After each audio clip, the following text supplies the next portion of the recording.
ಶ್ರೀಗುರುಭ್ಯೋ ನಮಃ. ಹರಿ ಓಂ. ಶುದ್ಧಾನಂದೋರು ಸಂವಿದ್ವಿತಿಬಲಬಹುಲೌದಾರ್ಯವೀರ್ಯಾದಿದೇಹಂ ಚಿಂತಾ ಸಂತಾಪಲೇಪೋದ್ಭವಮೃತಿಮುಖರಾಶೇಷದೋಷಾತಿದೂರಂ ಸದ್ಭಿರ್ವೈರಾಗ್ಯಭಕ್ತಿಶ್ರುತಿಮತಿನಿಯತಧ್ಯಾನಜಧ್ಯಾನಯೋಗಾತ್ ಗಮ್ಯಂ ವಂದೇ ಮುಕುಂದಾಭಿಧಮಮಲಬಲಂ ಬ್ರಹ್ಮವೇದಾಂತವೇದ್ಯಂ ಯಾಂಚಾಮಂದರಲೋಲಿತಾದ್ಯತಬುಧೈರ್ವಿದ್ಯೇಂದಿರಾ ನಿರ್ಜರೈಃ ಜಾತೋ ಭಾರತ ಪಾರಿಜಾತಸುತರು ಸದ್ಬ್ರಹ್ಮಸೂತ್ರಾಮೃತಂ ಆಸೀತ್ತಂತ್ರಪುರಾಣಸನ್ಮಣಿಗಣೋ ಜಾತಃ ಸುಖೇಂದುಃ ಸದಾ ಸೋಯಂ ವ್ಯಾಸಸುಧಾನಿಧಿರ್ಭವತು ಮೇ ಮೂರ್ತಿಃ ಸತಾಂ ಭೂತಿದಃ ಸ್ವಾಂತಧ್ವಾಂತನಿಕೃಂತನೆ ಜಿತಮಹಾವೈಕರ್ತನಾಂಶೋರಜಂ ನಿರ್ದೋಷಂ ಜಿತಚಂದ್ರಚಂದ್ರಿಕಮಲಂ ತಾಪತ್ರಯೋನ್ಮೂಲನೆ ಗಾಂಭೀರ್ಯೇ ಜಿತಸಿಂಧುರಾಜಮಮಿತಂ ಭಾಷ್ಯಂ ಯದಾಸ್ಯಾಂಬುಜಾತ್ ಆವಿರ್ಭೂತಮಮಂದಬೋಧ ಭಗವತ್ಪಾದನ್ ಪ್ರಪದ್ಯೆ ತಥಾನ್ ಶ್ರೀಮದ್ವಸಂಸೇವನಲಬ್ಧಶುದ್ಧವಿದ್ಯಾಸುಧಾಂಬೋನಿಧಯೋ ಮಲಾಯೇ ಕೃಪಾಲವಃ ಪಂಕಜನಾಭತೀರ್ಥಾಃ ಕೃಪಾಲವಸ್ಯಾಂ ಮಯಿ ನಿತ್ಯಮೇಷಾಂ ಶ್ರೀಮದ್ರಮಾರಮಣ ಸದ್ಗಿರಿಪಾದ ಸಂಗಿ ವ್ಯಾಖ್ಯಾನಿನಾದದಲಿತ ಖಿಲದುಷ್ಟದರ್ಪಂ ದುರ್ವಾದಿವಾರಣ ವಿದಾರಣ ದಕ್ಷ ದೀಕ್ಷಂ ಅಕ್ಷೋಭ್ಯ ತೀರ್ಥಮೃಗರಾಜಮಹಂ ನಮಾಮಿ. ಅಥ ತತ್ಕೃಪಯಾ ಬ್ರಹ್ಮಸೂತ್ರಭಾಷ್ಯಂ ಯಥಾಮತೆ ವ್ಯಾಕುರ್ವೇ ಶ್ರೀಮದಾನಂದ ತೀರ್ಥಾರ್ಯಮುಖನಿಶ್ರುತಂ ಗಂಗಾಸಂಗೇನ ನೈರ್ಮಲ್ಯಂ ರತ್ಯಾದ್ಭಿರರಭ್ಯತೆ ಯಥಾ ವಾಚೋ ವಿಶುದ್ಧಿಸಿದ್ಧ್ಯರ್ಥಂ ಸಂಗಮ್ಯಂತೆ ಗುರೋರ್ಗಿರಾ ಅಥ ಅವಿದ್ಯಾಪಟಲಪಿಹಿತನಯನೈಃ ಅನ್ಯೈಃ ಅನ್ಯಥಾ ವ್ಯಾಖ್ಯಾತಾನಿ ಬ್ರಹ್ಮಸೂತ್ರಾಣಿ ಯಥಾವದ್ವ್ಯಾಚಿಖ್ಯಾಸುಃ ಭಗವಾನಾಚಾರ್ಯವರ್ಯಃ ಪಾರೀಪ್ಸಿತಭಾಷ್ಯಸ್ಯ ಕೈವಲ್ಯಾಬ್ಧ್ಯಖಿಲಫಲಸಾಧನತಾದಿಸಿದ್ಧ್ಯರ್ಥಂ ನಿರಂತರಾಯ ಪರಿಸಮಾಪ್ತ್ಯಾದ್ಯರ್ಥಂಚ ನಾರಾಯಣ ನಮಸ್ಕಾರಂ ಗ್ರಥಯತೆ ಗ್ರಂಥಾರಂಭಂಚ ಪ್ರತಿಜಾನೀತೆ ನಾರಾಯಣಮಿತಿ. ನಾರಾಯಣಂ ಗುಣೈಃ ಸರ್ವೈಃ ಉದೀರ್ಣಂ ದೋಷವರ್ಜಿತಂ ಜ್ಞೇಯಂ ಗಮ್ಯಂ ಗುರುಶ್ಚಾಪಿ ನತ್ವಾ ಸೂತ್ರಾರ್ಥ ಉಚ್ಯತೆ. ಓಂ ಓಮಥಾತೋ ಬ್ರಹ್ಮ ಜಿಜ್ಞಾಸಾ ಓಂ ಶ್ರುತಿ ಕ್ಷೀರಾಬ್ಧಿಮಾಮಧ್ಯಧೀಮಂ ದರಮಯೀಭೃತ ಪ್ರಾಪ್ತಾ ನ್ಯಾಯಸುಧಾಯೇನ ತಂ ಚ ಇಂದ್ರಮಹಂ ಭಜೆ. ಬುಧೈರಪಿ ಸುದುರ್ಬೋಧೆ ಗ್ರಂಥೆ ಯನ್ಮಮ ಸಾಹಸಂ ತತ್ಪಾರಯಂತು ನಿಪುಣಾಃ ಗುರುಪಾದರಜಕ್ಕಣಾಃ ಲೌಕಿಕ ಫಲಂ ಲಕ್ಷಣಾಮೃತದೋಹಿನೀಂ ಗುರುವನುಗ್ರಹ ರೂಪಾಂತಾಂ ಕಾಮಧೇನುಮುಪಾಸ್ಮಹೇ. ಮದ್ವೋಕ್ತಿರ್ದ್ವಿನದಿ ಜಯಾರ್ಯ ಶುಭವಾಕ್ಷುರ್ಯಾತ್ಮಜಾ ಸಂಗಮೆ ವ್ಯಾಖ್ಯಾಸ್ನಾನಮಹೋ ವಿಧಾಯ ನೃಹರೆ ಪ್ರಾಪ್ಯ ಪ್ರಸಾದಂ ಪರಂ ಪ್ರಾಪುರ್ಜೆ ಕೃತಕೃತ್ಯತಾಂ ಗತಮಲಾ ವಿದ್ಯಾದಿರಾಜಾದಯೋ ಯೋಗೀಶ ಕೃಪಯಂತು ತೇ ಜಯಮುನೇರ್ಭಾವಸ್ಯ ಬೋಧಾಯ ಮೇ ಶುಕೇನ ಶಾಂತ್ಯಾದಿಷು ವಾङ्मयेषु ವ್ಯಾಸೇನ ಧೈರ್ಯಂ ಬುಧಿನೋಪಮೇಯಂ ಮನೋಜಜಿತ್ಯ ಮನಸಾಂ ನಿಪತ್ಯ ರಘುತ್ತಮಾಖ್ಯಂ ಸ್ವಗುರುಂ ನಮಾಮಿ. ನ ದಗ್ಧಂ ಯಸ್ಯ ಕೌಪೀನಂ ಅಗ್ನೋ ದತ್ತಮಪಿ ಸ್ಫುಟಂ ವೇದೋ ವ್ಯಾಸಗುರುಂ ನೌಮಿ ಶ್ರೀವೇದೇಶ ನಮಸ್ಕೃತಂ. ಸತ್ಯನಾಥ ಗುರು ಪಾತು ಯೋಧೀರೋ ನವಚಂದ್ರಿಕಾ ನವಾಮೃತ ಗದಾ ತೀರ್ಥ ತಾಂಡವಾನಿ ವ್ಯಚೀತುರ್ಪಥ. ಆರೂಢಃ ಸಹಸಾ ಯತೀಂದ್ರಪದವೀಂ ಗತ್ವಾ ಚ ವಾರಾಣಸಿ ತತ್ರತ್ಯಾನ್ ಕುಮತ ಪ್ರಚಾರ ನಿರತಾನ್ ಅದ್ವೈತ ದಿಗ್ಧಂತಿನಃ ಪ್ರೌಢಾರ್ಥೇ ವಚನೆ ಸುಯುಕ್ತಿ ಖಚಿತೆ ಸಂಭೀಷಯನ್ಮೋದಯನ್ ಸತ್ಯಧ್ಯಾನ ಸುಖೇಸರಿ ವಿಜಯತೆ ಪಾದಾಶಿತ ಶ್ರೀಪತೆ ಪ್ರಾವೋಚ ದ್ಯೋತಿಕಂ ನ್ಯಾಯ ಸುಧಾವಾಕ್ಯಾರ್ಥ ಚಂದ್ರಿಕಾ ಸತ್ಯ ಪ್ರಜ್ಞ ಗುರುರ್ದದ್ಯಾತ್ ಪ್ರಜ್ಞಾಂ ವೈ ಅಂತ್ಯಕಿಂ ಸದಾ ಬಂಧುಸ್ತ್ವಂ ಗುರುರಿಷ್ಟದೈವತಮಿತಿ ತ್ವತ್ಪಾದ ಪಂಕೇರುಹಂ ಪ್ರಾಪ್ತಂ ಮಾಂ ಪರಿಪಾಲಯೇತಿ ಸತತಂ ಯಾಚೇ ನಿಬದ್ಧಾಂಜಲಿಃ ಚಿತ್ತಂ ಮದ್ಗುಣದೋಷ ಚಿಂತನ ವಿದೋ ನೂನಂ ಮನಃ ಸತ್ಯಾಭಿಜ್ಞ ಗುರೋಸ್ತ್ವದಂಗ್ರಿಯುಗಲಂ ಹಿತ್ವಾ ನಮೇ ಸದ್ಗತಿಃ ಸತ್ಯಾಭಿಜ್ಞ ಕರಾಬ್ಜೋತ್ಥಾನ್ ತ್ವಂಚಾಶದ್ವರ್ಷ ಪೂಜಕಾನ್ ಸತ್ಯ ಪ್ರಮೋದ ತೀರ್ಥಾರ್ಯಾನ್ ನೌಮಿನ್ಯಾಯ ಸುಧಾರತಾನ್ ವೇದೇಶ ಮುನಿ ಸತ್ಪಾದ ಸೇವಾ ಸಂಪ್ರಾಪ್ತ ವೈಭವಾನ್ ಯಾದವಾರ್ಯಾನ್ ವರಸುಧಾಟಿಕಾಕಾರಾನ್ ವಯಂ ನುಮಃ ಪೃಥ್ವೀಮಂಡಲ ಮಧ್ಯಸ್ಥಾಃ ಪೂರ್ಣಬೋಧಮತಾನುಗಾಃ ವೈಷ್ಣವಾ ವಿಷ್ಣುಹೃದಯಾಃ ತಾನ್ನಮಸ್ಸೆ ಗುರೂನ್ ಮಮ ಅಪಾದ ಮೂಲೆ ಪರ್ಯಂತಂ ಗುರೂಣಾಮಾಕೃತಿಂ ಸ್ಮರೇತ್ ತೇನ ವಿಘ್ನಾ ಪ್ರಣಶ್ಯಂತೆ ಸಿದ್ಧ್ಯಂತಿ ಚ ಮನೋರಥಾಃ ಶುಭಾಂ ಧ್ಯಾಯಂತಿ ಯೇ ಕಾಮಾನ್ ಗುರುದೇವಃ ಪ್ರಸಾದಜಾನ್ ಇತರಾನ್ ಆತ್ಮಪಾಪೋತ್ಥಾನ್ ತೇಷಾಂ ವಿದ್ಯಾ ಫಲಿಷ್ಯತೆ ಯೈರಹಂ ಶುಕವತ್ ಸಮ್ಯಕ್ ಶಿಕ್ಷಿತೋಸ್ಮಿ ಕೃಪಾಲುಭಿಃ ಶ್ರೀಮತ್ಸತ್ಯಾತ್ಮತೀರ್ಥಾರ್ಯಾನ್ ವಂದೇ ವಿದ್ಯಾ ಗುರುನ್ ಮಮ ಮೂಲರಾಮ ಪದಾಸಕ್ತಂ ಸ್ವರ್ಣಮಂಟಪಕಾರಿಣಂ ಗುರುಸ್ಮರಣಕರ್ತಾರಂ ವಂದೇ ಸತ್ಯಾತ್ಮಯೋಗಿನಂ ಸ್ವಸ್ತ್ಯಸ್ತು ಸತಾಮಖಿಲ ಸನ್ಮಂಗಲಾನಿ ಭವಂತು ಶ್ರೀ ಗುರುಭ್ಯೋ ನಮಃ ಹರಿ ಓಂ. ಈ ಬ್ರಹ್ಮಸೂತ್ರ ಭಾಷ್ಯ ತತ್ವಪ್ರಕಾಶಿಕೆಯಲ್ಲಿ ಮೊದಲನೇ ಅಧ್ಯಾಯ 4ನೇ ಪಾದ, ಅಲ್ಲಿ ಮೊದಲನೇ ಅಧಿಕರಣ ಆನುಮಾನಿಕಾಧಿಕರಣ ಅಂತ ಕರೀತಾ ಇದ್ದೇವೆ. ಆನುಮಾನಿಕಾಧಿಕರಣದಲ್ಲಿ ಇಲ್ಲಿ 1ನೇ ಸೂತ್ರ ಮುಗಿದು 2ನೇ ಸೂತ್ರ ಆರಂಭವಾಗಿದೆ. ಓಂ ಸೂಕ್ಷ್ಮಂತು ತದರ್ಹತ್ವಾತ್ ಓಂ ಎಂಬ ಸೂತ್ರ ಆರಂಭವಾಗಿದೆ. ಏನು ಹೇಳಿದ್ರು?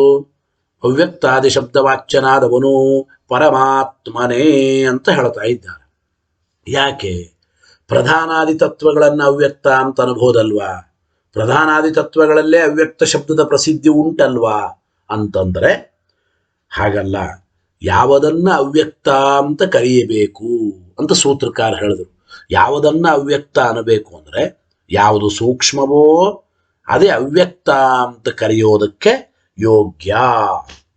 ಸರಿ, ಹಾಗಾದ್ರೆ ಪ್ರಕೃತಿ ಮೊದಲಾದವುಗಳಲ್ಲಿಯೂ ಕೂಡ ಸೂಕ್ಷ್ಮತ್ವ ಉಂಟಲ್ಲ. ಮತ್ತೆ ಪ್ರಶ್ನೆ, ಸೂಕ್ಷ್ಮವಾದದ್ದು ಅವ್ಯಕ್ತ ಅಂದ್ರಿ, ಪ್ರಕೃತಿನೂ ಅನೇಕ ರೂಪಗಳಿಂದ ಸೂಕ್ಷ್ಮವಾಗಿದೆ ಅಂತಂದ್ರೆ ಹಾಗಲ್ಲ.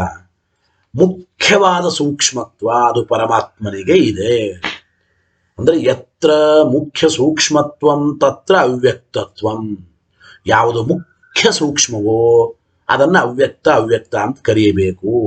ಅದನ್ನು ಆಚಾರ್ಯ ಭಾಷ್ಯದಲ್ಲಿ ಹೇಳಿದರು. ಸೂಕ್ಷ್ಮತ್ವಂಚ ಮುಖ್ಯಂ ತಸ್ಯೈವ ಎಂಬ ಮಾತನ್ನು ಹೇಳ್ತಾ ಇದ್ದಾರೆ. ನೋಡಿ, ಮುಖ್ಯವಾದ ಸೂಕ್ಷ್ಮತ್ವ ಪರಮಾತ್ಮನಿಗೆ ಇದೆ ಅಂತ ಹೇಳ್ತಾ ಇದ್ದ. ಟೀಕಾಕೃತ್ಪಾದರ ತತ್ವಪ್ರಕಾಶಕ ವಾಕ್ಯ ನೋಡಿ ಇವತ್ತಿನ ಪಾಠ. ಯುಕ್ತಂ ಪರಮಾತ್ಮನಿ ಅವ್ಯಕ್ತ ಶಬ್ದಸ್ಯ ಮುಖ್ಯತ್ವಂ. ಟೀಕಾರಾಯರು ಒಂದೊಂದಾಗಿ ನಮ್ಮ ವಿಷಯವನ್ನು ಹೇಳ್ತಾ ಇದ್ದ, ಸಿದ್ಧಾಂತವನ್ನು ಹೇಳ್ತಾ ಇದ್ದ. ಏನು? ಪರಮಾತ್ಮನಲ್ಲೇನೆ ಅವ್ಯಕ್ತ ಶಬ್ದಕ್ಕೆ ಮುಖ್ಯತ್ವ ಉಂಟು. ಅಂದರೆ ಪರಮ ಮುಖ್ಯ ವೃತ್ತಿಯಿಂದ ಅವ್ಯಕ್ತ ಶಬ್ದ ಪರಮಾತ್ಮನನ್ನೇ ಹೇಳಿಕೊಡ್ತಾ ಇದೆ.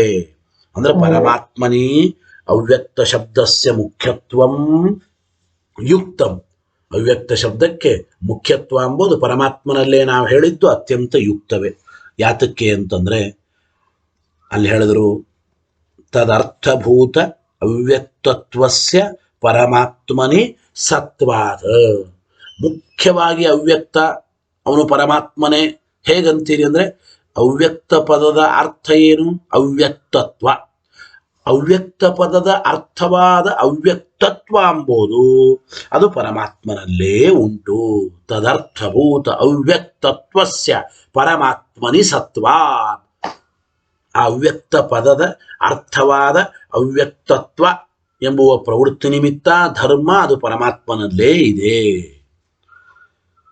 ಯಾಕೆ ಅವ್ಯಕ್ತತ್ವ ಪರಮಾತ್ಮನಲ್ಲೇ ಅದ ಅಂತ ಯಾಕಂತೀರಿ? ಬೇರೆ ಕಡೆನೂ ಪ್ರಧಾನಾದಿಗಳಲ್ಲಿ ಅವ್ಯಕ್ತತ್ವ ಇರಬಹುದಲ್ಲ ಅಂದ್ರೆ, ನೋಡಿ, ಅವ್ಯಕ್ತತ್ವ ಅಂಬೋದು ಇರಬೇಕಾದರೆ ಸೂಕ್ಷ್ಮತ್ವ ಇರಬೇಕು. ಅವ್ಯಕ್ತತ್ವ ಉಪಯೋಗಿನಃ ಸೂಕ್ಷ್ಮತ್ವಸ್ಯ ತತ್ರ ಸದ್ಭಾವಾದ. ಅವ್ಯಕ್ತತ್ವ ಎಂಬ ಧರ್ಮ ಇರೋದಕ್ಕೆ ಪ್ರಯೋಜಕವಾದದ್ದು, ಉಪಯೋಗಿಯಾದದ್ದು ಸೂಕ್ಷ್ಮತ್ವ. ಆ ಸೂಕ್ಷ್ಮತ್ವನೂ ಕೂಡ ಪರಮಾತ್ಮನಲ್ಲೇ ಇದೆ. ಆದ್ದರಿಂದ ಪರಮಾತ್ಮನೇ ಸೂಕ್ಷ್ಮ, ಅವನೇ ಅವ್ಯಕ್ತ ಅಂತ ಇಷ್ಟು ಹೇಳ್ದಂಗಾಯ್ತು. ಇದು ಆದ್ಮೇಲೆ ಪ್ರಶ್ನೆ, ಇತಿ ನಚವಾಚ್ಯಂ. ಏನ್ ನಚವಾಚ್ಯಂ ಅಂದ್ರೆ ಪ್ರಧಾನಸ್ಯಾಪಿ ಸೂಕ್ಷ್ಮತ್ವೇನ ಅವ್ಯಕ್ತತ್ವ ಸಂಭವಾತ್. ಇಲ್ರಿ, ಸೂಕ್ಷ್ಮತ್ವ ಪರಮಾತ್ಮನಲ್ಲಿದೆ, ಆದ್ರಿಂದ ಪರಮಾತ್ಮ ಅವ್ಯಕ್ತ ಅಂತ ಇದೆ. ಕೆಲವೊಂದು ಕಡೆ ಪ್ರಧಾನ ತತ್ವವೂ ಕೂಡ ಸೂಕ್ಷ್ಮವಾಗಿರುತ್ತದೆ, ಪ್ರಧಾನ ತತ್ವದಲ್ಲಿಯೂ ಸೂಕ್ಷ್ಮತ್ವ ಇರುತ್ತದೆ. ಅಂದಮೇಲೆ ಪ್ರಧಾನ ತತ್ವಕ್ಕೂ ಕೂಡ ಅವ್ಯಕ್ತತ್ವ ಎಂಬುದು ಬರುತ್ತದೆ. ಅಂದಮೇಲೆ ಕಥಂ ಅವ್ಯಕ್ತ ಶಬ್ದಸ್ಯ ಪರಮಾತ್ಮನಿ ಮುಖ್ಯತಾ. ಸೂಕ್ಷ್ಮತ್ವವುಳ್ಳದ್ದು ಅವ್ಯಕ್ತ.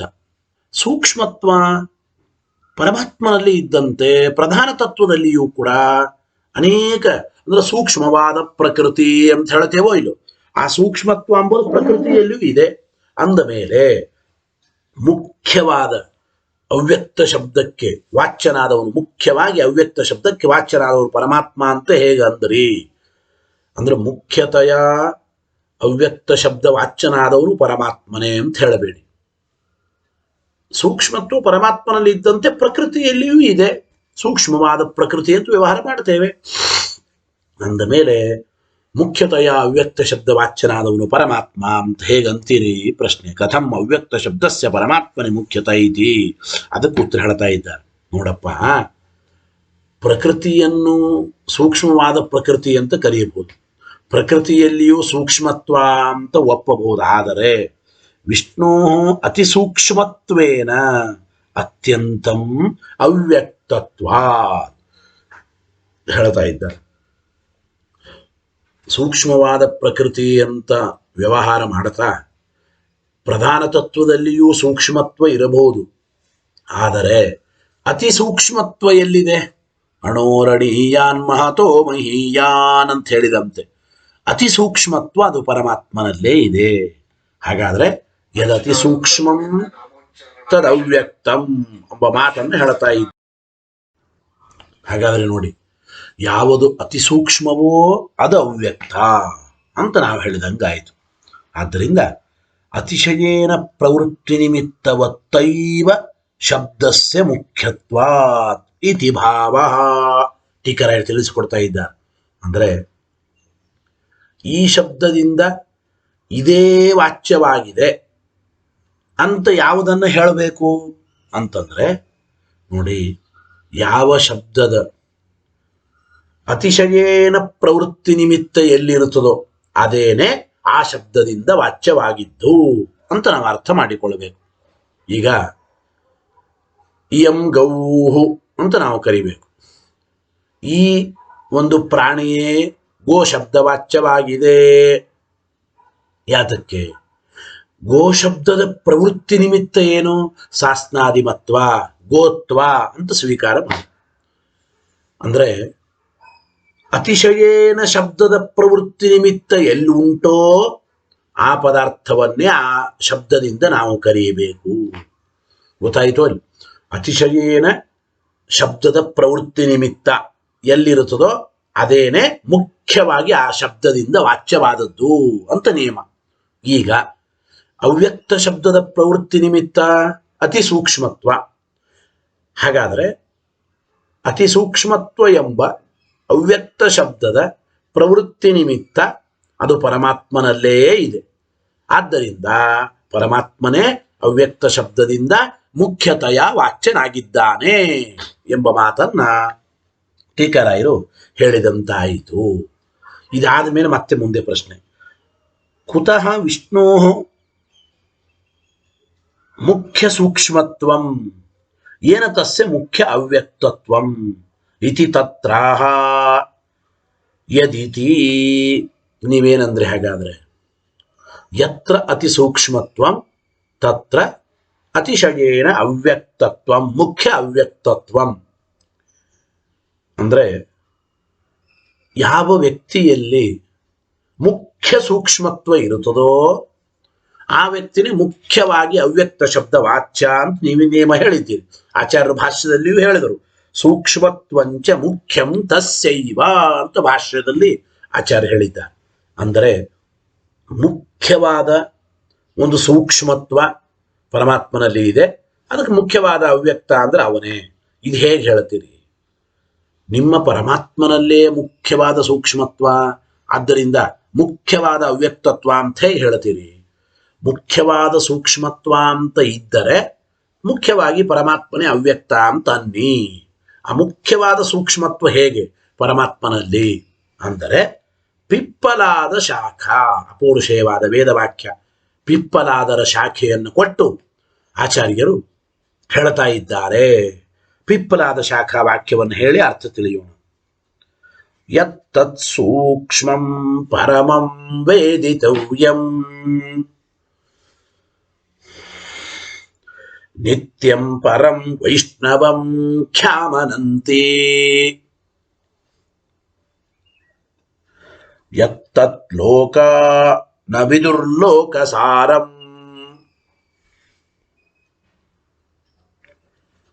ವಿಂದಂತೆ ತತ್ ಕವಯೋ ಯೋಗನಿಷ್ಠಾಃ ಇತಿ ಪಿಪ್ಪಲಾದ ಶಾಖಾಯಾಂ. ಏನರ್ಥ ಈ ವಾಕ್ಯಕ್ಕೆ?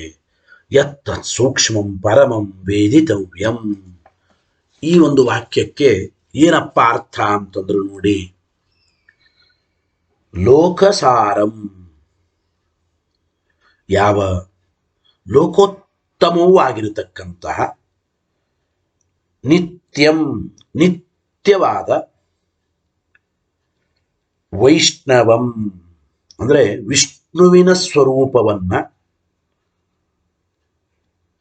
ತದ್ ಅತಿ ಸೂಕ್ಷ್ಮಂ ಸೂಕ್ಷ್ಮಂ ಇತಿ ಆಮನಂತಿ ಅಂದ್ರೆ ಸೂಕ್ಷ್ಮಂ ಇತಿ ವೇದಿತವ್ಯಂ. ಮೊದಲು ಯತ್ತ ಸೂಕ್ಷ್ಮಂ ಇತಿ ವೇದಿತವ್ಯಂ ಅಂದ್ರೆ ಲೋಕೋತ್ತರವಾಗಿರತಕ್ಕಂತಹ ನಿತ್ಯವಾದ ಯಾವ ವಿಷ್ಣುವಿನ ಸ್ವರೂಪವನ್ನ ಅತಿ ಸೂಕ್ಷ್ಮ ಅಂತ ತಿಳಿಯಬೇಕು.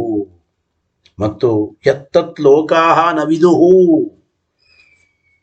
ಯಾವ ಸಾಮಾನ್ಯ ಜನರು ಪಾಮರರು ಅಂತಹ ವಿಷ್ಣುವಿನ ಸ್ವರೂಪವನ್ನ ಸರ್ವಥಾ ತಿಳಿಯೋದಿಲ್ಲ. ಅಂದ್ರೆ ಯಾವ ಇಂತಹ ವಿಷ್ಣುವಿನ ಸ್ವರೂಪವನ್ನ ಪಾಮರರು ತಿಳಿಯೋದಿಲ್ಲವೋ ಅಂತಹ ಈ ವಿಷ್ಣುವಿನ ಸ್ವರೂಪವನ್ನ ಯೋಗನಿಷ್ಠಾ, ಯೋಗನಿಷ್ಠ ಅಂದ್ರೆ ಏನು? ಆ ಪರಬ್ರಹ್ಮನಲ್ಲಿ ಮನೋಯೋಗವನ್ನು ಸಾಧಿಸಿರ್ತಕ್ಕಂತಹ ಅಂದ್ರೆ ಪರಬ್ರಹ್ಮನಲ್ಲೇ ಇಡಲ್ಪಟ್ಟ ಮನಸ್ಸುಳ್ಳವರು, ಅಂದ್ರೆ ವಿಷಯ ಪದಾರ್ಥಗಳಲ್ಲಿ ಮನಸ್ಸನ್ನು ನಿಗ್ರಹ ಮಾಡಿದವರು, ಬ್ರಹ್ಮನಲ್ಲೇ ಮನೋಯೋಗವನ್ನು ಸಾಧನೆ ಮಾಡಿರತಕ್ಕಂತಹ ಜ್ಞಾನಿಗಳು ಕವಯ ಯೋಗನಿಷ್ಠಾ ಕವಯ ಏತತ್ತು ವಿಂದಂತಿ, ಈ ವಿಷ್ಣುವಿನ ಸ್ವರೂಪವನ್ನ ತಿಳಿಯುತ್ತಾ ಇದ್ದಾರೆ ಅಂತ ಪಿಪ್ಪಲಾದ ಶಾಖಾದಲ್ಲಿ ಹೇಳ್ತಾ ಇದ್ದಾರೆ. ಅಂದ್ರೆ ಪರಮಾತ್ಮನೇ ವಿಷ್ಣುವೇ ಅತಿ ಸೂಕ್ಷ್ಮ ಅಂಬೋದಕ್ಕೆ ಹೇಳ್ತಾ ಇದ್ದಾರೆ. ಪಾಮರರು ಈ ವಿಷ್ಣುವಿನ ಸ್ವರೂಪವನ್ನ ಸರ್ವಥಾ ತಿಳಿಯೋದಿಲ್ಲ. ಬ್ರಹ್ಮನಲ್ಲಿ ಯೋಗನಿಷ್ಠರಾದ ಜ್ಞಾನಿಗಳು ಮಾತ್ರ ವಿಷ್ಣುವಿನ ಸ್ವರೂಪವನ್ನು ಸರಿಯಾಗಿ ತಿಳಿಯುತ್ತಾರೆ. ಈ ವಿಷ್ಣುವಿನ ಸ್ವರೂಪ ನಿತ್ಯ ಅತಿ ಸೂಕ್ಷ್ಮವಾದದ್ದು ಎಂದು ತಿಳಿಯಬೇಕು ಅಂತ ಇದ್ದಾರೆ. ಯತ್ತತ್ ಸೂಕ್ಷ್ಮಂ ಪರಮಂ ವೇದಿತವ್ಯಂ ಅಂದ್ರು. ಆ ವಿಷ್ಣುವಿನ ಸ್ವರೂಪವನ್ನ ಅತಿ ಸೂಕ್ಷ್ಮ, ಅದನ್ನು ತಿಳಿಯಬೇಕು ಅಂತ ಪಿಪ್ಪಲಾದ ಶಾಖಾದಲ್ಲಿ ಹೇಳಿದ್ದಾರೆ ಅಂತ ಈ ಪಿಪ್ಪಲಾದ ಶಾಖಾದ ಅರ್ಥ. ಟೀಕಾಕತ್ಪಾದರು ಈ ವಾಕ್ಯಕ್ಕೆ ವಿವರಣೆ ಬರೆಯುತ್ತಾ ಇದ್ದಾರೆ. ತತ್ವಪ್ರಕಾಶಕ ವಾಕ್ಯ ನೋಡಿ. ಯತ್ತತ ಲೋಕಸಾರಂ ಅಂದ್ರೆ ಯತ್ತತ್ ಲೋಕೋತ್ತಮಂ. ನಾನು ಅರ್ಥ ಹೇಳಿದೆ, ಟೀಕರಾಯರು ನೋಡಿ, ಅದು ಟೀಕರಾಯರು ಬರೀತಾ ಇದ್ದಾರೆ. ಯಾವುದು ಪ್ರಸಿದ್ಧವಾದ ಲೋಕೋತ್ತಮಂ ಲೋಕೋತ್ತಮವಾದ ನಿತ್ಯಂ ನಿತ್ಯವಾದ ವಿಷ್ಣೋ ಸ್ವರೂಪಂ ವಿಷ್ಣುವಿನ ಸ್ವರೂಪವನ್ನ ಅಂದ್ರೆ ಪರಮ ಸೂಕ್ಷ್ಮಂ ವೇದಿತವ್ಯಂ ಅತ್ಯಂತ ಪರಮ ಸೂಕ್ಷ್ಮ ಅಂತ ತಿಳಿಯಲ್ಪಡಬೇಕು. ವಿಷ್ಣುವಿನ ಸ್ವರೂಪ ಏನೆಂದು ತಿಳಿಯಲ್ಪಡಬೇಕು? ಪರಮ ಸೂಕ್ಷ್ಮ ಅಂತ ತಿಳಿಯಬೇಕು ವಿಷ್ಣುವಿನ ಸ್ವರೂಪವನ್ನ ಅಂತ ಹೇಳ್ತಾ ಇದ್ದಾರೆ. ಮತ್ತು ನಿತ್ಯಂ ಪರಂ ವೈಷ್ಣವಂ ಖ್ಯಾಮನಂತಿ, ಅನಿತ್ಯವಾದ ವಿಷ್ಣುವಿನ ಸ್ವರೂಪವನ್ನ ಈ ರೀತಿ ಜ್ಞಾನಿಗಳು ತಿಳಿಯುತ್ತಾರೆ. ಹೇಗೆ ಅಂದ್ರೆ ವಿಷ್ಣು ಅಣು ಆತ್ಮ ಚೇತನಾ ವೇದಿತವ್ಯ ಇತ್ಯಾದ್ಯಾಮನಂತಿ ಎಂಬ ಮಾತನ್ನು ಹೇಳ್ತಾ ಇದ್ದಾರೆ. ನೋಡಿ, ನಿತ್ಯಂ ಅಂದ್ರೆ ಸೂಕ್ಷ್ಮನಾದ ಪರಮಾತ್ಮನನ್ನ ಅಂತಃಕರಣದಿಂದ ತಿಳಿಯಬೇಕು. ಅಂತಃಕರಣದಿಂದ ವಿಷ್ಣು ಅಣು ಆತ್ಮ ಚೇತನ ಅಂದ್ರೆ ಅಂತಃಕರಣದಿಂದ ಈ ವಿಷ್ಣುವಿನ ಸ್ವರೂಪವನ್ನ ಪರಮಾತ್ಮನನ್ನ ವೇದಿತವ್ಯ ವಿಷ್ಣುವಿನ ಸ್ವರೂಪ ಅಂತಃಕರಣದಿಂದ ತಿಳಿಯಬೇಕು ಅಂಥೇಳಿ ಅಥರ್ವಣ ಉಪನಿಷತ್ತಿನಲ್ಲಿ ಹೇಳ್ತಾ ಇದ್ದಾರೆ. ಅಥರ್ವಣ ಉಪನಿಷತ್ತಿನಲ್ಲಿ ಇದನ್ನು ತಿಳಿಸ್ಕೊಡ್ತಾ ಇದ್ದಾರೆ. ಮತ್ತು ಯಚ್ಚ ಪೃಥಕ್ ಜನಾ ನವಿದುಹು, ಯಾವ ಸಾಮಾನ್ಯ ಮಾನವರು ಪಾಮರರು ಈ ವಿಷ್ಣುವಿನ ಸೂಕ್ಷ್ಮವಾದ ಸ್ವರೂಪವನ್ನ ನವಿದುಹು ತಿಳಿಯೋದಿಲ್ಲ. ತದೇತಂ ಇಂತಹ ವಿಷ್ಣುವಿನ ಸ್ವರೂಪವನ್ನ ಯೋಗನಿಷ್ಠಾ, ಯೋಗನಿಷ್ಠ ಅಂತ ಭಾಷ್ಯದಲ್ಲಿರುವ ಶಬ್ದಕ್ಕೆ ಅರ್ಥ ಏನು? ಯೋಗನಿಷ್ಠ ಅಂದ್ರೆ ಉಪಾಯ ಸಿದ್ಧಾ, ಉಪಾಯದಿಂದ ಅತ್ಯಂತ ಸಿದ್ಧವಾದ ಉಪಾಯ ಸಿದ್ಧಾ. ಗೊತ್ತಾಯ್ತಿಲ್ಲ? ಅಂದ್ರೆ ಅಭಿಪ್ರಾಯ ಬ್ರಹ್ಮಧ್ಯಾನದ ಸಿದ್ಧಿ ಉಳ್ಳ ಅಂತ. ಯೋಗನಿಷ್ಠರು, ಯೋಗ ಅಂದ್ರೆ ಉಪಾಯ. ಯಾವ ಉಪಾಯ? ಬ್ರಹ್ಮಧ್ಯಾನ ಎಂಬ ಉಪಾಯ. ಆ ಬ್ರಹ್ಮಧ್ಯಾನದಲ್ಲಿ ನಿಷ್ಠರಾದ ಅಂದರೆ ಬ್ರಹ್ಮನಲ್ಲೇನೇ ಮನಸ್ಸಿರತಕ್ಕಂತಹ, ಬ್ರಹ್ಮಧ್ಯಾನದಲ್ಲೇನೇ ಸಿದ್ಧಿ ಉಳ್ಳ ಯೋಗನಿಷ್ಠರಾದ, ಅದನ್ನು ಉಪಾಯ ಸಿದ್ಧ ಎಂಬ ಶಬ್ದದಿಂದ ತಿಳಿಸ್ತಾ ಇದ್ದಾರೆ. ಉಪಾಯ ಸಿದ್ಧರಾದ ಜ್ಞಾನಿನಃ ಜ್ಞಾನಿಗಳು ಪಶ್ಯಂತಿ, ಈ ವಿಷ್ಣುವಿನ ಸ್ವರೂಪವನ್ನ ತಿಳಿಯುತ್ತಾರೆ ಎಂಬ ಮಾತನ್ನ ಟೀಕಾಕತ್ಪಾದರು ಅವರ ಮಾತಿನಲ್ಲಿ ತಿಳಿಸಿದರು. ಹಾಗಾದ್ರೆ ಒಟ್ಟು ಏನು ಹೇಳಿದಂತಾಯಿತಪ್ಪ? ಟೀಕಾರಾಯರು ವಿವರಣೆ ಬರೆಯುತ್ತಾ ಇದ್ದಾರೆ.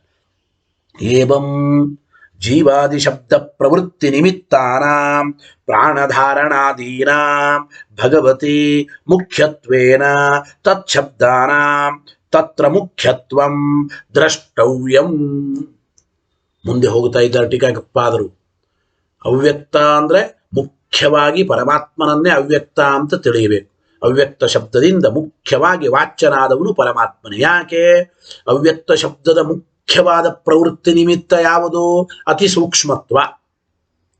ಅತಿ ಸೂಕ್ಷ್ಮತ್ವ ಎಂಬ ಪ್ರವೃತ್ತಿ ನಿಮಿತ್ತ ಪರಮಾತ್ಮನಲ್ಲೇ ಇರೋದು ಮುಖ್ಯವಾಗಿ. ಆದ್ದರಿಂದ ಪರಮಾತ್ಮನೇ ಮುಖ್ಯವಾಗಿ ಅವ್ಯಕ್ತ ಅಂತ ತಿಳಿಸಿದರು.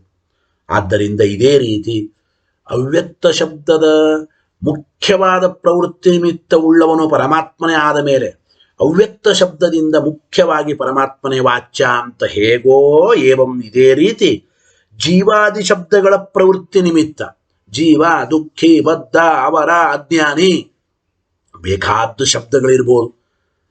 ಜೀವಾದಿ ಶಬ್ದಗಳು ಅನ್ಯತ್ರೈವ ಪ್ರಸಿದ್ಧ ಆದರೂ ಕೂಡ ಆ ಜೀವಾದಿ ಶಬ್ದಗಳ ಮುಖ್ಯವಾದ ಒಂದು ಪ್ರವೃತ್ತಿ ನಿಮಿತ್ತ ಪ್ರಾಣಧಾರಕತ್ವ. ಯಾವನು ಪ್ರಾಣವನ್ನು ಧಾರಣ ಮಾಡಿದವನೋ ಎಲ್ಲರ ಪ್ರಾಣಧಾರಕ. ಗೊತ್ತಾಯ್ತೋ ಇಲ್ಲೋ? ಪ್ರಾಣಧಾರಕತ್ವ ಮೊದಲಾದ ಮುಖ್ಯವಾದ ಜೀವ ಶಬ್ದದ ಪ್ರವೃತ್ತಿ ನಿಮಿತ್ತ ಅದು ಪರಮಾತ್ಮನಲ್ಲೇ ಇದೆ. ಆದ್ದರಿಂದ ಜೀವಾದಿ ಶಬ್ದಗಳಿಂದ ಮುಖ್ಯವಾಗಿ ವಾಚ್ಯರಾದವನು ಪರಮಾತ್ಮನೇ ಅಂತೂ ತಿಳಿಯಬೇಕು ಅಂತ ಹೇಳ್ತಾ ಇದ್ದಾರೆ. ವಾಕ್ಯ ಓದಿ. ಏವಂ ಜೀವಾದಿ ಶಬ್ದ ಪ್ರವೃತ್ತಿ ನಿಮಿತ್ತಾನಾಂ ಜೀವಾದಿ ಶಬ್ದಗಳ ಪ್ರವೃತ್ತಿ ನಿಮಿತ್ತವಾದ ಪ್ರಾಣಧಾರಣಾದಿಗಳು ಪ್ರಾಣಧಾರಕತ್ವ ಮೊದಲಾದ ಮುಖ್ಯವಾದ ಜೀವ ಶಬ್ದದ ಪ್ರವೃತ್ತಿ ನಿಮಿತ್ತಗಳು ಭಗವತಿ ಮುಖ್ಯತ್ವೇನ ಅವು ಪರಮಾತ್ಮನಲ್ಲೇ ಮುಖ್ಯವಾಗಿ ಇವೆ. ಪ್ರಾಣಧಾರಕತ್ವ ಮೊದಲಾದ ಪ್ರವೃತ್ತಿ ನಿಮಿತ್ತಗಳು ಅದರಿಂದ ತತ್ಶಬ್ದಾನ ಮುಖ್ಯತ್ವಂ ದ್ರಷ್ಟವ್ಯಂ. ಅದರಿಂದ ಜೀವಾದಿ ಶಬ್ದಗಳಿಗೂ ಮುಖ್ಯವಾಗಿ ಪರಮಾತ್ಮನೇ ವಾಚ್ಯನಾಗಿದ್ದಾನೆ ಅಂತ ತಿಳಿದುಕೊಳ್ಳಬೇಕು. ತದುಕ್ತಂ ಅದನ್ನು ಹೇಳಿದ್ದಾರೆ, ಪ್ರಮಾಣಗಳಲ್ಲಿ ಅದನ್ನು ಹೇಳಿದ್ದಾರೆ ಅಂತ ಟೀಕಾರಾಯರು ಬರೀತಾ ಇದ್ದಾರೆ. ತದುಕ್ತಂ ಏನು? ಸಜೀವನಾಮ ಭಗವಾನ್ ಪ್ರಾಣಧಾರಣ ಹೇತುತಃ. ಪ್ರಮಾಣ ಅದು. ಸಜೀವನಾಮ ಭಗವಾನ್ ಪ್ರಾಣಧಾರಣ ಹೇತುತಃ ಉಪಚಾರೇಣ ಜೀವಾಖ್ಯ ಸಂಸಾರಿಣಿ ನಿಗದ್ಯತೆ ಇತ್ಯಾದಿ ಎಂಬ ಮಾತನ್ನು ಹೇಳ್ತಾ ಇದ್ದಾರೆ. ನೋಡಿ, ಜೀವಾದಿ ಶಬ್ದಗಳಿಂದ ಮುಖ್ಯವಾಗಿ ವಾಚ್ಯನಾದವನು ಪರಮಾತ್ಮನೇ. ಈ ಜೀವರು ಮುಖ್ಯ ವೃತ್ತಿಯಿಂದ ಹೇಳಲ್ಪಡ್ತಾರಷ್ಟೇ ಜೀವಾದಿ ಶಬ್ದಗಳಿಂದ. ಯಾಕೆ ಅಂತಂದ್ರೆ ಸಜೀವನಾಮ ಭಗವಾನ್, ಈ ಪರಮಾತ್ಮನೇ ನಿಜವಾಗಲೂ ಜೀವ ಎಂಬ ನಾಮ ಉಳ್ಳವನಾಗಿದ್ದಾನೆ. ಯಾಕೆ? ಪ್ರಾಣಧಾರಣ ಹೇತುತಃ, ಜೀವ ಶಬ್ದದ ಮುಖ್ಯವಾದ ಪ್ರವೃತ್ತಿ ನಿಮಿತ್ತ ಪ್ರಾಣಧಾರಕತ್ವ. ಆ ಪ್ರಾಣಧಾರಕತ್ವ ಮುಖ್ಯವಾಗಿ ಪರಮಾತ್ಮನಲ್ಲೇ ಇರೋ ಕಾರಣದಿಂದ ಪ್ರಾಣಧಾರಣ ಹೇತುತಃ ಸಹ ಭಗವಾನ್ ಜೀವನಾಮ, ಆ ಪರಮಾತ್ಮನೇ ಜೀವ ಜೀವ ಅಂತ ಕರೆಸಿಕೊಳ್ಳಲ್ಪಡ್ತಾನೆ. ಆದ್ದರಿಂದ ಮುಖ್ಯವಾದ ಪ್ರಾಣಧಾರಕತ್ವ ಎಂಬ ಜೀವ ಶಬ್ದದ ಪ್ರವೃತ್ತಿ ನಿಮಿತ್ತ ಭಗವಂತನಲ್ಲೇ ಇರೋದರಿಂದ ಮುಖ್ಯವಾಗಿ ಆ ಪರಮಾತ್ಮನೇ ಜೀವ ಶಬ್ದ ವಾಚ್ಯನಾದವನು ಅಂತ ಅರ್ಥ. ಈ ಜೀವರನ್ನು ಜೀವ ಅಂತ ಕರೀತೇವೆಲ್ರಿ ಅಂದ್ರೆ ಅದಕ್ಕೆ ಸಂಸಾರಿಣಿ, ಸಂಸಾರಿಯಾದ ಜೀವರಲ್ಲಿ ಉಪಚಾರೇಣ ಜೀವಾಖ್ಯಾ ನಿಗದ್ಯತೆ. ಸಂಸಾರಿಯಾದ ಜೀವರನ್ನ ಜೀವ ಜೀವ ಜೀವರು ಅಂತ ಕರೆಯೋದು ಔಪಚಾರಿಕವಾಗಿ ಕರೆಯೋದು. ನಿಜವಾಗಲೂ ಮುಖ್ಯವಾಗಿ ಪರಮಾತ್ಮನೇ ಜೀವ ಶಬ್ದ ವಾಚ್ಯ. ಯಾಕೆಂದ್ರೆ ಜೀವ ಶಬ್ದದ ಪ್ರವೃತ್ತಿ ನಿಮಿತ್ತ ಮುಖ್ಯವಾಗಿ ಪರಮಾತ್ಮನಲ್ಲೇ ಇರೋದರಿಂದ ಅಂತ ನಾವು ಅರ್ಥ ಮಾಡಿಕೊಳ್ಳಬೇಕು. ಇಷ್ಟು ಅಭಿಪ್ರಾಯವನ್ನು ಹೇಳ್ತಾ ಇದ್ದಾರೆ. ಇದಾದ ಮೇಲೆ ಮತ್ತೆ ಒಂದು ಪ್ರಶ್ನೆ ಉತ್ತರ ಏನು? ನಾನು ಅಷ್ಟು ವಿಷ್ಣು ಮುಖ್ಯಂ ಶಬ್ದ ಪ್ರವೃತ್ತಿ ನಿಮಿತ್ತಂ ಆಗಲಿ, ವಿಷ್ಣುವಿನಲ್ಲೇನೆ ಜೀವಾದಿ ಶಬ್ದಗಳ ಮುಖ್ಯವಾದ ಪ್ರವೃತ್ತಿ ನಿಮಿತ್ತ ಇದೆ ಅಂತನ್ನಿ. ಅವ್ಯಕ್ತ ಶಬ್ದದ ಪ್ರವೃತ್ತಿ ನಿಮಿತ್ತನೂ ಅತಿ ಸೂಕ್ಷ್ಮತ್ವ ಮುಖ್ಯವಾಗಿ ವಿಷ್ಣುವಿನಲ್ಲೇ ಇದೆ ಅಂತ ಅನ್ನಿ. ಆದರೆ ಪ್ರಧಾನಾದಾವಪಿ ಕಿಂಚಿದ್ ಅವ್ಯಕ್ತತ್ವಾದಿ ಸದ್ಭಾವಾದ, ಪ್ರಧಾನಾದಿ ತತ್ವಗಳಲ್ಲಿಯೂ ಕೂಡ ಕಿಂಚಿದ್ ಅವ್ಯಕ್ತತ್ವ ಎಂಬುದಿದ್ದೇ ಇದೆ. ಆದ್ದರಿಂದ ಅವ್ಯಕ್ತಾತ್ ಪುರುಷ ಪರಃ ಇತ್ಯಾದವು ತದ್ವಾಚ್ಯಂ ಕಿಂ ನ ಸ್ಯಾತ್ ಎಂಬ ಮಾತನ್ನು ತಿಳಿಸಿಕೊಡ್ತಾ ಇದ್ದಾರೆ. ಅಂದ್ರೆ ಅವ್ಯಕ್ತತ್ವ ಎಂಬ ಅವ್ಯಕ್ತ ಶಬ್ದದ ಪ್ರವೃತ್ತಿ ನಿಮಿತ್ತ ಇದು ಪ್ರಧಾನ ತತ್ವದಲ್ಲಿಯೂ ಇದೆ. ಅಂದ ಮೇಲೆ ಅವ್ಯಕ್ತಾತ್ ಪುರುಷ ಪರಃ ಎಂಬ ವಾಕ್ಯದಲ್ಲಿ ಅವ್ಯಕ್ತ ಪದದಿಂದ ನಾವು ಪ್ರಧಾನ ತತ್ವವನ್ನೇ ಯಾಕೆ ಹೇಳಬಾರದು ಅಂತ ಮತ್ತೆ ಪ್ರಶ್ನೆ ಬರುತ್ತದೆ. ವಿಷ್ಣುವಿನಲ್ಲಿ ಅವ್ಯಕ್ತ ಶಬ್ದದ ಪ್ರವೃತ್ತಿ ನಿಮಿತ್ತ ಇರಲಿ, ವಿಷ್ಣುವಿನನ್ನ ಅವ್ಯಕ್ತ ಅಂತ ಕರೆಯೋಣ. ಆದರೂ ಕೂಡ ಅವ್ಯಕ್ತತ್ವ ಎಂಬುದು ಪ್ರಧಾನ ತತ್ವದಲ್ಲಿಯೂ ಇದೆ. ಪ್ರಧಾನ ತತ್ವವು ಅವ್ಯಕ್ತವಾಗಿದೆ ಸೂಕ್ಷ್ಮ ರೂಪದಲ್ಲಿದ್ದಾಗ ಇರಲಿ. ಅಂತೂ ಅವ್ಯಕ್ತತ್ವ ಪ್ರಧಾನ ತತ್ವದಲ್ಲಿಯೂ ಇರೋದರಿಂದ ಅವ್ಯಕ್ತಾತ್ ಪುರುಷ ಪರಃ ಎಂಬ ವಾಕ್ಯದಲ್ಲಿ ಈ ಪ್ರಧಾನ ತತ್ವವೇ ಹೇಳಲ್ಪಟ್ಟಿದೆ ಅಂತ ಯಾತಕ್ಕೆ ಅನ್ನಬಾರದು? ಆ ಶಬ್ದದಿಂದ ಅಂದ್ರೆ ಅವ್ಯಕ್ತಾತ್ ಪುರುಷ ಪರಃ ಎಂಬಲ್ಲಿ ಪ್ರಧಾನ ತತ್ವವೇ ಅವ್ಯಕ್ತ ಶಬ್ದ ವಾಚ್ಯ ಅಂತ ಯಾಕೆ ಆಗಬಾರದು? ಪ್ರಧಾನಾದಾವಪಿ ಕಿಂಚಿದ್ ಅವ್ಯಕ್ತತ್ವಾದಿ ಸದ್ಭಾವಾತ್ ಅವ್ಯಕ್ತಾತ್ ಪುರುಷ ಪರಃ ಇತ್ಯಾದವು ತದ್ ವಾಚ್ಯಂ ಕಿಂ ನ ಸ್ಯಾತ್, ಅವ್ಯಕ್ತ ತತ್ವವೇ ವಾಚ್ಯ ಅಂತ ಯಾಕೆ ಆಗಬಾರದು ಅಂತ ಮತ್ತೆ ಪ್ರಶ್ನೆ ಮಾಡಿದರೆ ಇತಿ ಚೇತ, ಹೀಗೆ ಹೇಳಿದರೆ ಅವಾಗ ಹೇಳ್ತಾ ಇದ್ದಾರೆ, ನಿಮ್ಮ ಅಭಿಪ್ರಾಯ ಏನು? ವಿಕಲ್ಪ ಮಾಡಿ ಟೀಕಾರಾಯರು ನಿರಾಕರಣೆ ಮಾಡ್ತಾ ಇದ್ದಾರೆ. ನಿಮ್ಮ ಅಭಿಪ್ರಾಯ ಏನು? ಕಿಂ ತತ್ ಪರಮಾತ್ಮನಃ ಮುಖ್ಯವಾಚ್ಯತ್ವ ಅಂಗೀಕೃತ್ಯ ಅಮುಖ್ಯತೆಯ ಅನ್ಯಸ್ಯಾಪಿ ವಾಚ್ಯತ್ವಂ ಸ್ಯಾತ್ ಇತ್ಯಾಚಕ್ಷತೆ ಉತ ಅನ್ಯಸ್ಯೈವ. ಟೀಕರಾಯರು ವಿಕಲ್ಪ ಮಾಡ್ತಾ ಇದ್ದಾರೆ. ನಿಮ್ಮ ಅಭಿಪ್ರಾಯ ಏನು ಅಂದರೆ, ಅವ್ಯಕ್ತಾದಿ ಶಬ್ದಗಳಿಂದ ಮುಖ್ಯವಾಗಿ ವಾಚ್ಯನಾದವನು ಪರಮಾತ್ಮನೇ ಅಂತ ಒಪ್ಪಿ, ಬೇರೆ ಪ್ರಧಾನಾದಿ ತತ್ವಗಳು ಅಮುಖ್ಯತೆಯ ವಾಚ್ಯವಾಗಿವೆ, ಆದ್ದರಿಂದ ಪ್ರಧಾನ ತತ್ವವು ಅವ್ಯಕ್ತ ಅಂತ ವಾಚ್ಯವಾಗಲಿ ಅಂತ ಅಭಿಪ್ರಾಯನೋ, ಅಥವಾ ಬೇರೆ ವಸ್ತುಗಳೇ ಅವ್ಯಕ್ತಾದಿ ಶಬ್ದಗಳಿಂದ ವಾಚ್ಯವಾಗಲಿ ಅಂತ ನಿಮ್ಮ ಅಭಿಪ್ರಾಯನು. ಟೀಕರಾಯರು ಪ್ರಶ್ನೆ ಮಾಡ್ತಾ ಇದ್ದಾರೆ. ಪ್ರಶ್ನೆ ಅಭಿಪ್ರಾಯ ಗೊತ್ತಾಯ್ತಲ್ಲ. ಪ್ರಧಾನ ತತ್ವವು ಅವ್ಯಕ್ತ ಶಬ್ದದಿಂದ ವಾಚ್ಯವಾಗಲಿ ಅಂದ್ರೆ ನಿಮ್ಮ ಅಭಿಪ್ರಾಯ ಏನು? ಅವ್ಯಕ್ತಾದಿ ಶಬ್ದಗಳಿಂದ ಮುಖ್ಯವಾಗಿ ವಾಚ್ಯನಾದವನು ಪರಮಾತ್ಮನೇ, ಆದರೆ ಪ್ರಧಾನ ತತ್ವವು ಅಮುಖ್ಯತೆಯ ಅವ್ಯಕ್ತ ಶಬ್ದದಿಂದ ವಾಚ್ಯವಾಗಲಿ ಅಂತ ಹೀಗಂತೀರೋ, ಅಥವಾ ಬೇರೆ ಪದಾರ್ಥಗಳೇ ಪರಮಾತ್ಮನನ್ನು ಬಿಟ್ಟು ಪ್ರಧಾನಾದಿ ತತ್ವಗಳೇ ಅವ್ಯಕ್ತ ಶಬ್ದ ವಾಚ್ಯ ಅಂತ ನಿಮ್ಮ ಅಭಿಪ್ರಾಯನ ಉತ ಅನ್ಯಸ್ಯೈವ ಅಂತ ಪ್ರಶ್ನೆ. ಆದ್ದೇ ನ ವಿರೋಧ. ಟೀಕರ ಹೇಳಿದರು, ಮೊದಲನೇ ಪಕ್ಷದಲ್ಲಿ ನಮಗೇನು ವಿರೋಧ ಇಲ್ಲ ಅಂದರು. ಈ ರೀತಿ ಒಪ್ಪಿದರೆ ಅಂದರೆ ಅವ್ಯಕ್ತಾದಿ ಶಬ್ದಗಳಿಂದ ಮುಖ್ಯತೆಯ ವಾಚ್ಯನಾದವನು ಪರಮಾತ್ಮನೇ, ಅಮುಖ್ಯತೆಯ ಪ್ರಧಾನಾದಿ ತತ್ವಗಳು ವಾಚ್ಯರು ಅಂತಂದ್ರೆ ಹೌದು ಆಗಲಿ. ಈ ರೀತಿ ಹೇಳಿದ್ರೆ ನಮಗೇನು ಯಾವುದೇ ವಿಧವಾಗಿರ್ತಕ್ಕಂಥ ವಿರೋಧ ಇಲ್ಲ. ಆದ್ದೇ ನ ವಿರೋಧ ಇಲ್ಲ. ಇನ್ನೊಂದು ಹೇಳ್ಬೋದು, ನಚ ಉಭಯಾರ್ಥತ್ವೇ ವಾಕ್ಯ ಭೇದ.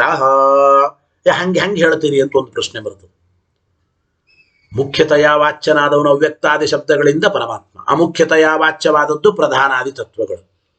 ಎರಡೂ ಅವ್ಯಕ್ತ ಶಬ್ದದ ಅರ್ಥ ಅಂತಂದರೆ ವಾಕ್ಯಭೇದ ಎಂಬ ದೋಷ ಬರುತ್ತದೇನು ಅಂತಂದರೆ, ವಾಕ್ಯಭೇದ ಎಂಬ ದೋಷ ಬರೋದಿಲ್ಲ ಅಂದ್ರು. ಉಭಯಾರ್ಥತ್ವೇ ನಚ ವಾಕ್ಯಭೇದ. ಎರಡನ್ನೂ ಅವ್ಯಕ್ತ ಶಬ್ದದ ಅರ್ಥ ಅಂತ ನಾವು ಒಪ್ಪಿದ್ರೆ ಏನಾದರೂ ವಾಕ್ಯಭೇದ ಬರ್ತದ ಅಂದ್ರೆ ವಾಕ್ಯಭೇದ ಎಂಬ ದೋಷ ಏನಿಲ್ಲ ಹೇಳ್ತಾ ಇದ್ದಾರೆ. ನಚ ವಾಕ್ಯ ಯಾಕೆ ಅಂದ್ರೆ ಪ್ರಧಾನ ವಿಶಿಷ್ಟಸ್ಯೈವ ಪರಮಾತ್ಮನಃ ಶಬ್ದ ವಾಚ್ಯತ್ವ ಅಭ್ಯುಪಗಮಾತ್. ಟೀಕರ ಹೇಳ್ತಾ ಇದ್ದ ಏನು ಅಂತಂದ್ರೆ, ವಾಕ್ಯಭೇದ ಯಾವಾಗ ಬರ್ತಿತ್ತು? ಪ್ರತ್ಯೇಕವಾಗಿ ಪ್ರಧಾನ ತತ್ವ ಬೇರೆ ಅವ್ಯಕ್ತ ಶಬ್ದದಿಂದ ವಾಚ್ಯ, ಪರಮಾತ್ಮ ಬೇರೆ ಅವ್ಯಕ್ತ ಶಬ್ದದಿಂದ ವಾಚ್ಯ ಅಂತ ಹಿಂಗೆ ಹೇಳಿದ್ರೆ ನಾವು ಹಂಗೆ ಹೇಳಿಲ್ಲ. ಯಾಕೆ? ಅಮುಖ್ಯವಾದ ಪ್ರಧಾನ ತತ್ವದಿಂದ ಸಹಿತನಾದ ಪರಮಾತ್ಮನೇ ಅವ್ಯಕ್ತಾದಿ ಶಬ್ದಗಳಿಂದ ವಾಚ್ಯನಾಗಿದ್ದಾನೆ ಅಂತ ನಾವು ಹಿಂಗೆ ಹೇಳ್ತೇವೆ. ಅಂದ್ರೆ ಪ್ರಧಾನ ತತ್ವ ವಿಶಿಷ್ಟ ಪರಮಾತ್ಮನಃ ಅವ್ಯಕ್ತ ಶಬ್ದ ವಾಚ್ಯತ್ವಂ ಅಂತ ನಾವು ಈ ರೀತಿ ಅರ್ಥ ಸ್ವೀಕಾರ ಮಾಡಿದ್ದೇವೆ. ಹೀಗೆ ಹೇಳೋದರಿಂದ ಯಾವುದೇ ವಿಧವಾದ ವಾಕ್ಯಭೇದ ಎಂಬ ದೋಷ ಏನಿಲ್ಲ ಅಂತ ನಾವು ಹೇಳ್ತಾ ಇದ್ದೇವೆ. ಅಂದ್ರೆ ಪ್ರಧಾನ ತತ್ವದಿಂದ ಸಹಿತವಾಗೇನೆ ಅವ್ಯಕ್ತಾದಿ ಶಬ್ದಗಳಿಂದ ಪರಮಾತ್ಮ ಮುಖ್ಯತೆಯ ವಾಚ್ಯನಾಗಿದ್ದಾನೆ ಅಂತ ನಾವು ಸ್ವೀಕಾರ ಮಾಡೋದ್ರಿಂದ ಎರಡನ್ನೂ ಒಪ್ಪಿದರೆ ವಾಕ್ಯಭೇದ ಎಂಬ ದೋಷ ಬಂದೀತು ಅಂತ ಏನು ಶಂಕೆ ಮಾಡಬೇಡಿ. ವಾಕ್ಯಭೇದ ದೋಷ ಏನು ಬರಬೇಕಾಗಿಲ್ಲ ಅಂತ ಹೇಳಿದ್ರು. ಹಾಗಾದ್ರೆ ಈ ಮೊದಲನೇ ಪಕ್ಷವನ್ನು ನಾವು ಒಪ್ತೇವೆ, ಏನು ವಿರೋಧ ಇಲ್ಲ. ಮುಖ್ಯವಾಗಿ ಅವ್ಯಕ್ತಾದಿ ಶಬ್ದಗಳಿಂದ ವಾಚ್ಯನಾದವನು ಪರಮಾತ್ಮ, ಅಮುಖ್ಯತೆಯ ಪ್ರಧಾನಾದಿ ತತ್ವಗಳು ಅವ್ಯಕ್ತಾದಿ ಶಬ್ದಗಳಿಂದ ವಾಚ್ಯವಾಗಿವೆ ಅಂತಂದ್ರೆ ನೋ ಪ್ರಾಬ್ಲಮ್, ಅವಶ್ಯವಾಗಿ ಒಪ್ಪಬಹುದು, ಏನು ತೊಂದರೆ ಇಲ್ಲ ಎಂಬ ಮಾತನ್ನು ಹೇಳ್ತಾ ಇದ್ದಾರೆ. ಇನ್ನು ದ್ವಿತೀಯಂ ನಿರಾಹ, ಎರಡನೇ ಪಕ್ಷವನ್ನು ನಿರಾಕರಣೆ ಮಾಡ್ತಾ ಇದ್ದಾರೆ. ಎರಡನೇ ಪಕ್ಷ ಏನು? ಇಲ್ಲ, ಅವ್ಯಕ್ತಾದಿ ಶಬ್ದಗಳಿಂದ ಪರಮಾತ್ಮನನ್ನು ಬಿಟ್ಟು ಬೇರೆ ಅಂದ್ರೆ ಪ್ರಧಾನಾದಿ ತತ್ವಗಳೇ ವಾಚ್ಯವಾಗಿವೆ ಎಂಬುವ ಈ ಪಕ್ಷವನ್ನು ನಿರಾಕರಣೆ ಮಾಡಿದ್ರು. ಮುಖ್ಯೇಚ ಇತಿ ಈ ಪಕ್ಷವನ್ನು ನಿರಾಕರಣೆ ಮಾಡ್ತಾ ಇದೆ. ಏನು ನೋಡಿ, ಮುಖ್ಯೇಚ ವಿದ್ಯಮಾನೇ ನ ಅಮುಖ್ಯಂ ಯುಕ್ತಂ ತಿಳಿಸಿಕೊಡ್ತಾ ಇದ್ದಾರೆ. ಮುಖ್ಯವಾಗಿ ಪರಮಾತ್ಮ ಅವ್ಯಕ್ತ ಶಬ್ದದಿಂದ ವಾಚ್ಯವಾಗಿ ಇರುತ್ತಾ ಇರುವಾಗ ಅಮುಖ್ಯವಾದ ಪ್ರಧಾನಾದಿ ತತ್ವಗಳು ಅವ್ಯಕ್ತ ಶಬ್ದದಿಂದ ವಾಚ್ಯ ಅಂತ ಹೇಳೋದು ಇದು ಯುಕ್ತವಾದದ್ದಲ್ಲ ಎಂಬ ಮಾತನ್ನು ಹೇಳ್ತಾ ಇದ್ದಾರೆ. ಅಂದ್ರೆ ಅಭಿಪ್ರಾಯ, ಮುಖ್ಯ ಪ್ರವೃತ್ತಿ ನಿಮಿತ್ತ ಇರತಕ್ಕಂತಹ ವಸ್ತುವೇ ಪರಮಾತ್ಮನೇ ಅವ್ಯಕ್ತಾದಿ ಶಬ್ದಗಳಿಂದ ಹೇಳಲ್ಪಡ್ತಾ ಇರುವಾಗ ಅಮುಖ್ಯವಾದ ಅರ್ಥವನ್ನು ಸ್ವೀಕಾರ ಮಾಡೋದು ಯುಕ್ತವಲ್ಲ ಅಂತ ಅಭಿಪ್ರಾಯ. ಈಗ ನೋಡಿ, ಒಂದು ಶಬ್ದದ ಮುಖ್ಯವಾದ ಪ್ರವೃತ್ತಿ ನಿಮಿತ್ತ ಒಂದು ಪದಾರ್ಥದಲ್ಲಿ ಇದೆ. ಹಾಗಾದರೆ ಆ ಪದಾರ್ಥ ಆ ಶಬ್ದದಿಂದ ಮುಖ್ಯವಾಗಿ ವಾಚ್ಯವಾಗಿ ಇದೆ. ಮುಖ್ಯವಾದ ಪ್ರವೃತ್ತಿ ನಿಮಿತ್ತ ಇರತಕ್ಕಂತಹ ಆ ಶಬ್ದದಿಂದ ಮುಖ್ಯವಾಗಿ ವಾಚ್ಯವಾದ ಪದಾರ್ಥವೇ ಇರುತ್ತಾ ಇರುವಾಗ ಅಮುಖ್ಯವಾದ ಪದಾರ್ಥ ಅಂದ್ರೆ ಅಮುಖ್ಯ ವೃತ್ತಿಯಿಂದ ವಾಚ್ಯವಾಗುವ ಪದಾರ್ಥವನ್ನು ಸ್ವೀಕಾರ ಮಾಡೋದು ಯುಕ್ತವಲ್ಲ. ಭಾಷ್ಯವಾಕ್ಯ ಹೇಳಿ, ಮುಖ್ಯೇ ಚ ವಿದ್ಯಮಾನೇ ನಾ ಮುಖ್ಯಂ ಯುಕ್ತಂ. ಆಚಾರ್ಯರು ಇಷ್ಟು ಭಾಷ್ಯವಾಕ್ಯ. ಮುಖ್ಯವಾಗಿ ವಾಚ್ಯವಾದ ಪದಾರ್ಥವೇ ಇರುತ್ತಾ ಇರುವಾಗ ಅಮುಖ್ಯವಾದದ್ದನ್ನ ಗ್ರಹಣ ಮಾಡೋದು ಅದು ಸರ್ವಥಾ ಯುಕ್ತವಾದದ್ದಲ್ಲ. ಏನು? ಟೀಕಾರಾಗಿ ವಿವರಣೆ ಬರೀತಾರೆ. ಈ ವಾಕ್ಯಕ್ಕೆ ಅರ್ಥ, ಮುಖ್ಯತಃ ಅವ್ಯಕ್ತಾದಿ ಪದಾರ್ಥವತಿ ವಿಷ್ಣು. ಮುಖ್ಯವಾಗಿ ಅವ್ಯಕ್ತ ಎಂಬ ಪದದ ಅರ್ಥ ವಿಷ್ಣು ಅಂಬೋನು ಇರುತ್ತಾ ಇರುವಾಗ, ಅಂದ್ರೆ ಆ ವಿಷ್ಣುವೇ ಅವ್ಯಕ್ತಾದಿ ಶಬ್ದ ವಾಚ್ಯತೆಯ ಸಂಭವತಿ ಸತಿ.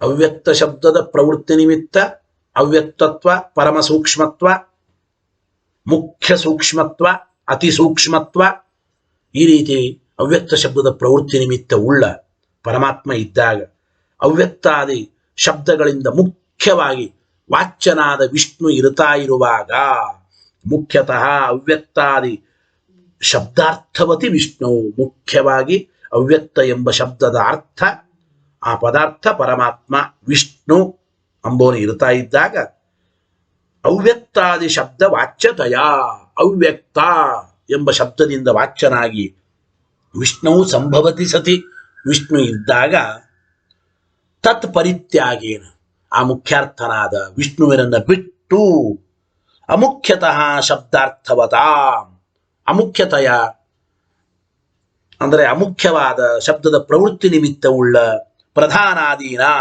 ಅತ್ರ ವಾಚ್ಯತೆಯ ಗ್ರಹಣಂ. ಪ್ರಧಾನ ತತ್ವವೇ ಅವ್ಯಕ್ತ ಶಬ್ದದಿಂದ ವಾಚ್ಯವಾದದ್ದು ಅಂತ ಗ್ರಹಣ ಮಾಡೋದು ನ ಯುಕ್ತಂ, ಇದು ಸರಿಯಲ್ಲ.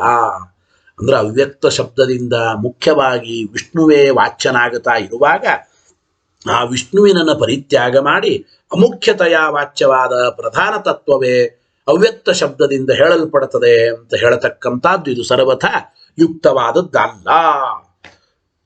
ಇದು ಸರ್ವಥಾ ಯುಕ್ತವಾದದ್ದಲ್ಲ ಅಂತ ಅಭಿಪ್ರಾಯ. ನೋಡಿ, ಮುಖ್ಯ ಅಸಂಭವೇಯೇವ ಗೌಣಾಶ್ರಯಣಸ್ಯ ನ್ಯಾಯತ್ವಾದಿತಿ. ಗೌಣವಾದ ಅರ್ಥ ಮುಖ್ಯಾರ್ಥವನ್ನು ಯಾವಾಗ ಸ್ವೀಕಾರ ಮಾಡಬೇಕು? ಮುಖ್ಯಾರ್ಥ ಕೂಡದೇ ಇದ್ದಾಗ ಮಾತ್ರ ಮುಖ್ಯಾರ್ಥ ಸ್ವೀಕಾರ ಮಾಡಬೇಕ್ರಿ. ಮುಖ್ಯಾರ್ಥ ಕೂಡದೇ ಇದ್ದಾಗ, ಅಮುಖ್ಯಾರ್ಥಕ್ಕೆ ಅನುಪಪತ್ತಿ ಬಂದರೆ ಮಾತ್ರ ಗೌಣಾರ್ಥ ಸ್ವೀಕಾರ ಮಾಡಬೇಕು. ಹೌದೋ ಇಲ್ಲ? ಗಂಗಾಯಾಮ್ ಘೋಷ ಅಂಬೋಲ್ಲಿ ಗಂಗಾ ಪದದ ಮುಖ್ಯಾರ್ಥ ಗಂಗಾ ಪ್ರವಾಹ, ಗಂಗಾ ಪ್ರವಾಹದಲ್ಲಿ ಮನೆ, ಗಂಗಾಯಾಮ್ ಘೋಷ ಅಂಬೋದಕ್ಕೆ ಸ್ವೀಕಾರ ಮಾಡ್ಲಿಕ್ಕೆ ಬರಲ್ಲ. ಇಲ್ಲಿ ಗಂಗಾ ಪದದ ಮುಖ್ಯಾರ್ಥ ಸ್ವೀಕಾರ ಮಾಡ್ಲಿಕ್ಕೆ ಬರಲ್ಲ. ಅದಕ್ಕೆ ನಾವು ಗಂಗಾ ಪದಕ್ಕೆ ಲಕ್ಷಣಯ ತೀರ ಅಂತ ಅರ್ಥ ಸ್ವೀಕಾರ ಮಾಡ್ತೇವೆ. ಹಾಗೆ ಈಗ ಅವ್ಯಕ್ತಾದಿ ಶಬ್ದಗಳ ಮುಖ್ಯಾರ್ಥ ವಿಷ್ಣುನೇ ಇದ್ದಾನೆ. ಗೊತ್ತಾಯಿತೋ ಇಲ್ಲ? ವಿಷ್ಣುವೇ ಅವ್ಯಕ್ತಾದಿ ಶಬ್ದಗಳ ಮುಖ್ಯಾರ್ಥ ಅಂತ ಈಗ ಕೂಡ್ತಾ ಇರುವಾಗ ಯಾವ ತೊಂದರೆ ಇಲ್ಲ. ಆದರೂ ಗೌಣವಾದ ಅರ್ಥವನ್ನ ಮುಖ್ಯಾರ್ಥವನ್ನ ಪ್ರಧಾನಾದಿ ತತ್ವಗಳೇ ಅವ್ಯಕ್ತ ಶಬ್ದದಿಂದ ಹೇಳಲ್ಪಟ್ಟದ್ದು ಅಂತ ಸ್ವೀಕಾರ ಮಾಡೋದು ಸರ್ವಥಾ ಯೋಗ್ಯವಲ್ಲ. ಅಮುಖ್ಯಾರ್ಥಕ್ಕೆ ಅನುಪಪತ್ತಿ ಬಂದರೆ ಮಾತ್ರ ಗೌಣಾರ್ಥವನ್ನ, ಅಂದ್ರೆ ಮುಖ್ಯಾರ್ಥಕ್ಕೆ ಅನುಪಪತ್ತಿ ಬಂದರೆ ಮಾತ್ರ ಅಮುಖ್ಯಾರ್ಥ ಗೌಣಾರ್ಥವನ್ನು ಸ್ವೀಕಾರ ಮಾಡಬೇಕು ಎಂಬ ಮಾತನ್ನು ಹೇಳ್ತಾ ಇದ್ದಾರೆ. ಇತಿ ಭಾವ. ಇಷ್ಟು ತತ್ವಪ್ರಕಾಶಕ ಹೇಳಿದರು. ಇದರ ಮೇಲೆ ಮತ್ತೆ ಇನ್ನೊಂದು ಪ್ರಶ್ನೆ ಉತ್ತರ. ಇಲ್ಲಿಗೆ ಮತ್ತೆ 2 ಸೂತ್ರಗಳ ವಿಚಾರ ಮುಗಿಯುತ್ತದೆ. 2 ಸೂತ್ರಗಳ ವಿಚಾರ ಮುಗಿಯಿತು. ಈ ಎರಡು ಸೂತ್ರಗಳಾದ ಮೇಲೆ ಮುಂದೆ ಮೂರನೇ ಸೂತ್ರದ ವಿಚಾರ ಹೊರಡುತ್ತದೆ. ನಾನು ಅಷ್ಟು ಏವಂ ಪರಮಾತ್ಮನ್ನೇವ ಅವ್ಯಕ್ತಾದಿ ಶಬ್ದಾನ ಮುಖ್ಯತ್ವಂ. ನಿಮ್ಮ ವಾಕ್ಯ ಹೇಳ್ತಾ ಇದ್ದಾರೆ. ಈ ಸುಮಾರು ಅಂದರೆ ಇಲ್ಲಿ 9 ಸೂತ್ರಗಳಿವೆ. ಯಾನುಮಾನಿಕಾಧಿಕರಣದಲ್ಲಿ 9 ಸೂತ್ರಗಳಿವೆ. 2 ಸೂತ್ರದ ಪಾಠ ಆಗಿದೆ. ಆದ್ದರಿಂದ ಮುಂದಿಂದು ಒಂದು ವಿಚಾರ ಬೇರೆ. ಮೂರನೇ ಸೂತ್ರದಿಂದ ಏನು ಪ್ರಶ್ನೆ ಉತ್ತರ ಅದು ಮತ್ತೆ ಮುಂದಿನ ವಾರದ ಪಾಠದಲ್ಲಿ ನೋಡೋಣ ಅಂತ ಹೇಳ್ತಾ, ನಾಳೆ ಪ್ರತಿಪದ ಅನಧ್ಯಯನ, ನಾಳೆ ರಜೆ. ಮುಂದಿನ ವಾರದಿಂದ ಈ ತತ್ವಪ್ರಕಾಶಕ ಪಾಠ ನೋಡೋಣ. ಮಂಗಳವಾರದಿಂದ ಮತ್ತೆ ಶ್ರೀಮಠದಲ್ಲಿ ನ್ಯಾಯಸುಧಾ ಪಾಠ ನೇರವಾಗಿ ಇರುತ್ತದೆ ಅಂತ ಹೇಳ್ತಾ, ಹರಯೇ ನಮಃ. ಶ್ರೀಕೃಷ್ಣಾರ್ಪಣಮಸ್ತು.